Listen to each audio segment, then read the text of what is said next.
Hi, I'm Wes, the Explosion, and I like Kirby and the Crystal Shards. At least, I think I do. I played this a lot on the Nintendo 64, but it's been so long since then. Even the re-release as part of the Wii collection was still quite a while ago. Who knows if I'd still enjoy it in the year 2024, but I can think of an easy way to find out. That's right, I'm gonna play it again, put in the effort to collect all the shards, and then do a review on it to report back. The game's not too long after all, I should be able to swing it. I do retro games all the time. On the planet Ripple Star, a bunch of fairies live. Everything's peaceful until some sort of malevolent darkness attacks and starts to take over the planet. One of the fairies, Ribbon, on orders from their leader, escapes with their big magic crystal, but as she flies through space, bits of darkness break off from the main mass to chase and attack her. As she nears Popstar, they shatter the crystal and she crashes to the planet below, where she meets Kirby and enlists his help. One of the main things this game sells itself on is that you're on an adventure with friends. Not real friends, this is single player losers, but for each of the levels in the first world, you fight a denizen of Dreamland who gets possessed by the darkness, and after freeing them, they join you and help you along your journey. Between each world, you get fun little cutscenes with the group, and you also see them in all the bonus games at the end of levels. While the majority of the work is still Kirby's, it's a fun little group dynamic that I really enjoy. As for the broader story, it's the normal formula of Kirby setting out to take on some evil space thing, be it intentionally or unintentionally, that probably does have a lot of crazy lore if you look into it. Like Adeline, is she just a human girl? Are there humans on Popstar? But Kirby's like the size of a thumb, so a human wouldn't be just twice his height, so maybe not. And what's up with the final boss? What the heck is that? Are you seeing this? It comes from darkness but has angelic properties. What's its name mean? It's so weird. What is the deep lore? Maybe I should watch a video. Kirby can suck, spit, and fly, though not fly indefinitely. After so many flaps in the air, he'll get tired, start floundering, and slowly lose altitude, which is probably for the best. While it's a bit slower than running, which you might say is enough of a trade-off, there's a lot of stuff that you could just choose not to engage with if you could float forever, and the amount of time in the air here is enough to be really helpful, but not game-breaking. Gotta actually platform in the platforming game. Then of course there's Kirby's famous copy ability, where you suck in and eat an enemy to get whatever power they have. Most of them are pretty typical, stuff like Cutter, Bomb, and the Elements, but what makes them unique is how they can be combined in this game. You can spit up your power and throw it at an enemy to create a combination. Or you can just spit an enemy directly into another to do the same. Or you can just hold an enemy over your head and run around with it. I don't know, maybe you use them to protect your head, and I think if you use an umbrella enemy this way, you'll gently float down when you jump. Anyway, if you combine the same power with itself, chances are it'll just do the same thing but bigger, though pairing different ones can have some pretty interesting results. No way I can go over all of them, but some of my favorites are Bomb and Fire, which lets you flip yourself through the air shooting fireworks, Bomb Cutter, which gives you exploding shuriken, Rock Needle, which puts out a drill in front of you to drag you along and can be fired off, and Electric Cutter, which lets you do the dun dun da da da dun dun da da da. Then there's some really weird ones, like Rock Electric, which puts out a rock on an electric tether to bounce around, and Elect Ice, which turns you into a fridge to shoot out food.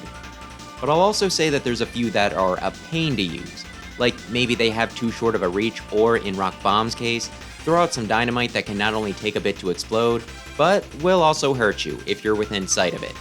Each stage has 3 Crystal Shards to find, and quite a few of them require specific combos to get. But don't worry, most of the things blocking them are color-coded. See a black and blue block and use Bomb Ice, or brown and red and use Rock Fire. While not every combo is used, enough are that, as long as you're playing around with them a bit on the side, it's not too crazy to expect to see all of them in a single playthrough, so have some fun and experiment. A few special notes when it comes to collecting shards: there's markers on each stage that fill in as you collect them, which you can use to figure out if you're missing the first, second, or third one, but these tallies can only be viewed on the stage select. You can also leave the level at any time, and you won't lose what you collected so far, so if you want to jump out to grab a specific power, restart the level because you just blew past the shard you can't go back for, or are revisiting a stage just to collect something a few feet in that you missed, feel free to bail. Pretty convenient. Besides that, there's those friends that I mentioned before. Waddle Dee will sometimes open up a path for you, but typically, he'll show up to give you a ride in one of his vehicles. like a wooden box. Adeline will either paint power-ups that then become real for you, or draw hints for how to get a shard in the next room. King DDD will give you a ride on his back as he hammers through obstacles. And Ribbon just holds on to all the crystal shards you manage to find. She's only there for monetary gain.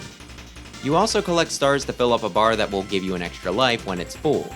And at the end of each regular level, you get a bonus game where Kirby's on a picnic blanket. He shifts his gaze and you push a button to stop him, then push it again when he's swinging his arms to determine how far he goes. You can use this to get cards with enemy info on them, extra lives, more stars, and also food. But why food? Shouldn't it refill your health between levels? Nope, if you're close to dying, you'll stay close to dying, even if you change areas, so always be on the lookout for snacks. Or just never get hit. That also works, probably even better. You get 6 worlds, the first and last having 3 stages, the rest having 4, and all ending in a boss. The first is Popstar, and you wander through Dreamland before making it to DDD's castle. Next is Rockstar, which has a desert, some ruins, a cave, and then a spaceship. Aquastar has beaches, rivers, and some underwater sections, which tend to be a little tricky since swimming means that your movements are pretty slowed. Neostar, despite the name, starts out with a jungle with pterodactyls and enemies with primitive weapons and traps, but then you get some mines, mountains, and lava. How grand. Shiverstar has snow, clouds, a mall, and a factory, and Ripplestar starts out with an area much like the first stage in the game, to lull you into a false sense of security, but then you have to break into a castle and fight through waves of enemies. Oh, and Darkstar is just a short level, leading into the secret boss if you've earned it. While you could sum up every world with a single word, Kirby, Mineral, Water, Forgotten, Cold, Finale, and Secret, they do manage to fit in enough environments to have some variety that are still on theme enough that they feel like they could fit together in the same neighborhood. As for how they're laid out, for the most part, you just want to travel to the right. Sometimes up or down. There's some basic hazards and obstacles like lava, rising sand, and falling rocks, but nothing that's really new for platformers, not even back in the year 2000. Still, while basic, the setups are good enough, fun to traverse, and most importantly, give you a lot of room to play around with powers, which is really the game's main selling point. Well, those and your teammates, which do show up pretty often but aren't shoved down your throat to the point that they become annoying. You could say that the spots that require a specific ability are a unique element, the color-coded blocks being a pretty straightforward way to communicate what's needed, and also training the player to pay attention to what enemies are where. Maybe even trying to predict what's necessary based off of things like what powers are available, what sort of area it is, and what combos still need to get the spotlight, but these methods tend not to be super reliable. A lot of times, you won't know until you're looking at it. Still though, the game seems to know what its strong points are, and rather than letting the levels try to upstage them, they're set up in such a way that your friends and combos are able to shine. Sometimes simple works. For enemies, you still get Sir Kibble, Poppy Brothers Jr., Gordo, and Scarfies, but a lot of the baddies are either new or redesigned. I imagine guys like Bonkers got the boot mostly due to what powers they were putting in, but it still feels a little weird not to see some of the mainstays. It's still got a fair bit of variety though, given the game's size, and hey, most of the missing guys will probably be back in the next one anyway. Additionally, you do get some sub-bosses, but these are all just regular enemies, just bigger. While it might take a little while if you need to suck up enemies and attacks to throw at them, if you have a spammy power, they don't have a ton of iframes and get stunned during it, so it's pretty easy to take them down. Probably the weakest set in the series by most metrics. There's also some in-between bosses that aren't really full bosses but are more than sub-bosses in the first 3 stages, that kinda harken back to previous titles. Waddle Doo runs and jumps at you, first level so nothing too fancy. Adeline works like Mad Roller from Adventure, painting enemies that then pop out of the canvas to attack, and King DDD is just a day-to-day. He jumps at you and swings his hammer, and after you take down his first health bar, floats around and shoots dark energy. While nothing mind-blowing, they're fun enough and do a lot more than the sub-bosses. As for the full bosses though, those are pretty good. Each has 2 phases. You start out with skinny legend Wispy Woods, by murdering his children. After that, you gotta suck up apples and then spit them out at his roots when he sends them your way. The end of the next world, you face Pix, a trio of polygons as you travel up some space pyramid. First stage has no health bar, you just need to avoid its pointy protrusions as you take the elevator up, and it adds more of itself to the equation. Once you're at the top, the trio will continue to attack, dropping bombs and crashing into you, but you can spit the weird little model things that come out of the floor its way. Used to think that you had to match up the colors, but nope, just hit whichever with whatever. Next is Acro, a killer whale that spits out enemies as he backs up, then tries to either rush or slam down onto you.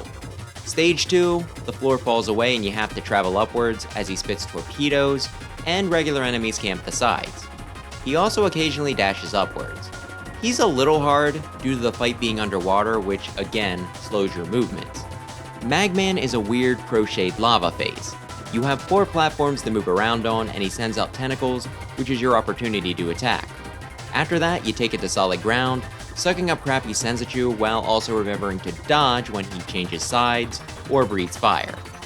HR-H is a mecha that tries to slap, grab, and shoot you while also sending out consumable missiles. For second form, he goes plane mode, swiping at you with its scissor hands, trying to land on you, and firing more missiles, all while slowly chasing you forward. All have something you can use to counterattack, which I've mentioned, but you can also just hammer through their health with a power if you have a good one and can avoid losing it. But not so with the final boss, Miracle Matter. This thing shifts between several different forms, each associated with a particular power Kirby can use and can only be hurt by using the corresponding ability. While you can hit MM with the special, it'll only work if at least one of its components matches its current form. For the most part, you want to just send back whatever bits it sends out and do so before it changes again. It's a really cool boss and probably my favorite one here. But just because it's the final boss doesn't mean we're done. No. If you collect all the Crystal Shards, you get a secret boss, O2. And don't ask me what this thing is, I don't know, an onion, angel thing? Anyway, combat switches to Star Fox. You float around and shoot. Hit it in the eye enough and you'll stun it, at which point, shoot its halo until you take it out, then a root comes out of its bottom. Attack that to do actual damage before it recovers. I think I also blew up the red parts of its wings once before for some reason. Just avoid its projectiles, which explode when close, and the fight isn't too hard. While I'm a little mixed on finales that change gameplay style, it is fun and the change isn't a huge difficulty spike, so I won't complain. On the whole, while it feels like they cheaped out on the sub-bosses, I think they made the full bosses good enough to make up for it. There's also some gallery options, a boss rush where you have to fight them all with no powers, and some multiplayer minigames. I had no one around to test these with me, so I just played against 3 CPUs, and it seems like each game has 4 difficulty levels: easy, normal, hard, and intense. The first is the 100-yard hop, where you can jump either 1 or 2 spaces at a time. The goal is to get to the end as quickly as possible, avoiding obstacles along the way. It's all about looking ahead so that you're ready to adjust your pace when a trap pops up. Next is Bumper Crop Bump, where fruits fall from a tree and you want to catch the most in your basket. You can bump or swap places with players next to you to get them out of the way or you where you need to be. Lastly, there's Checkerboard Chase, where you want to drop your opponents off the board, you being able to knock out the line of panels directly in front of you. After enough time passes, the edges fall off, making the board smaller. I only practiced it a little bit, but it was kind of interesting, figuring out what the strategy was. If I was too aggressive when I was attacking, I'd get caught myself while I was standing still, sending out my wave. There were some times the CPU seemed to unwittingly team up to pincer me, straying too close to the edge could be dangerous, and sometimes it just seemed better to dodge and let the other players take each other out. I think they're a fun little set of games, and I kind of remember playing some of these with friends back on the original hardware. Each round is pretty short, so they're easy enough to just sit down and play a few, and there's just enough to them that you can get a little into them. If you happen to have the game loaded up and there's a few people hanging around, it's worth giving them a try. Heck, even playing against the computers for a bit can be fun, though against actual people would be the preference. The game still looks pretty cute. 3D tends to age poorly the more realistic you're going for, so a game where you're an adorable little gumdrop actually still works really well. Sure, there's some definite limitations, and if you were to compare this one to a modern Kirby game like Star Allies, it's obvious how far things have come and how much better a remake would look, but geez, are you really comparing N64 to Switch, you mad lad? My point is, I will spit on a lot of N64 and PS1 titles for their 3D, but here, they managed to pull it off pretty well. to where it's still pleasant to look at, even if it is still rough around the edges. As for individual locales, it's mostly stuff we've already seen in most Kirby games, just with a lot more polygons. There's a few interesting bits here and there, like the half-made creatures in the background of Shiverstar, the Kabu faces barfing sand, or the spaceship that looks high-tech yet still made of blocks. And what the heck is with that witch character that's just floating in the background in a lot of the stages? Is there more lore here I'm missing? Either way, there's normally at least a few little details sprinkled in to avoid things getting too samey or boring. And it's Kirby, so it has its typical colorful palette, with some gloomier bits thrown in. While some might be bothered by how flat some of the surfaces are, I think most who are already on board with the series won't mind. I'm always impressed by the soundtrack on this one. I was still pretty young when the N64 was out, so there's a lot of songs from that era of gaming that stick with me, but this one probably has my favorite soundtrack from that console. It's definitely the sort of thing I can listen to on its own. The theme for the starting stage is cute and gets you settled in for the experience. Then you get tracks that are more rockin', like when you get to Rockstar, so that's why it's called that. There's a few that are more unsettling, like in one of the final levels. The factory has an oppressive feel, and the boss music feels kind of intense. I don't think there's a track that feels particularly sad, but otherwise, this OST does pretty much all the things while fitting together pretty well and keeping you engaged. Pretty much everyone is a bop, and if you don't want to give the game a go, might I at least recommend you giving it a listen? As for the more basic sound, it's still pretty good. You get cute little noises when Kirby hops and sucks, and the sound effects for things like bombs or the double-sided electric saber are fun, but dear lord, collision damage can sound a little harsh, somewhere between getting hit by a truck and stabbed by a massive lance. I just ran into the boulder enemy, tone it down a bit. You also get a bit of voice acting for Kirby, like his cry of defeat when he dies. Oh man, that's the only one that stuck with me, isn't it? As with most Kirby games, the main challenge is getting that 100%, and for that, all you need to do is collect the Crystal Shards. Screw the monster cards. You don't need to master that picnic blanket minigame, but getting all the shards is a task in and of itself. All you need to do to get them from the bosses is win, but as mentioned, there are 3 for each of the regular stages, of which there are 22, so a total of 66 to actively seek out. There's a few here and there that are out in the open, a bunch that require a specific power combo, others where you need to keep your eyes peeled and explore, and some that are kind of obtuse. Not too many in that last category, but the ones that are can be really annoying, like I get I need Rock Cutter to open this door, but why would I ever assume that I needed to get Form of Rick the Hamster to climb the wall rather than use one of the birds that can fly? I probably needed to play Dreamland 3 more or something. Even the specific combos, though, can be a little annoying just because most times you can't see them coming. Sure, it's easy enough to see what you need when it's right in front of you, and sometimes you can throw the ability together real quick, but others, you need to run back through the level collecting the right ingredients, and other times, you need to go back 3 stages to find what you need. At least you can exit at any time. This feels like extra padding, but at the same time, I think this game was meant to be played bit by bit, taking note of where you needed what powers and coming back later with them, not slam through in one go with minimal backtracking. Going tryhard in a Kirby game, can you imagine? Either way, I can't really get too mad, especially when a guide kind of fixes all that. Not only is one good for making sure you have the right power for the upcoming stage to save you from an unnecessary revisit, it can also help with the few frustrating ones. Even if you don't want to use a guide because it feels like cheating, well, I'd say there's a big difference between not being able to figure something out and you need to do some extra running around because you didn't realize you needed Ice Bomb beforehand. Don't worry, there will still be a few that'll be tricky to get, and there are plenty of shards hidden deep in stages that require hard to use combos, so just sitting on a power long enough for it to pay off can also be a bit daunting. As for the difficulty of the base game, well, it's a Kirby game, so you know, 100% is the challenge. I'm honestly at a bit of a loss here. I've seen people struggle and bang their heads on this one, and yet, I got through it, no game overs, ending with 32 lives, and while there were definitely some points where the game got me, nothing ever managed to get me more than once. I say that, but when I replayed it a few days later to solidify my thoughts, the crushers on Shiverstar did pinch me a handful of times. And while at points I did feel the pressure of running around on low health, knowing that a stage clear wouldn't save me, There was typically enough food around, and going back to the start of a screen isn't too big of a penalty for failure. At most, I'd enter a level with an easy maximum tomato before a boss. I hesitate to call this one easy, but it might be easy. Not necessarily a bad thing, not every game needs to kick your teeth in, but I might have been expecting to get slapped around a bit more. How about this? If you don't live and breathe platformers, this one will probably give you some challenge, but if you're pretty used to Kirby in the genre, it shouldn't be too bad. I always get nervous, replaying a game I used to love 10, 20 years ago but haven't touched since. Tastes can change a lot over such a span, and there's some stuff I had much more patience for back then, but I'm always glad when an old favorite still holds up.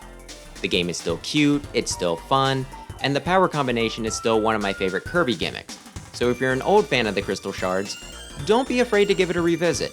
And if you've never played 64 before, it's still absolutely worth a try if you have a way to play it. I don't think finding one is too tall a hurdle. So hey, what do you think? Did you play this one? Like this one?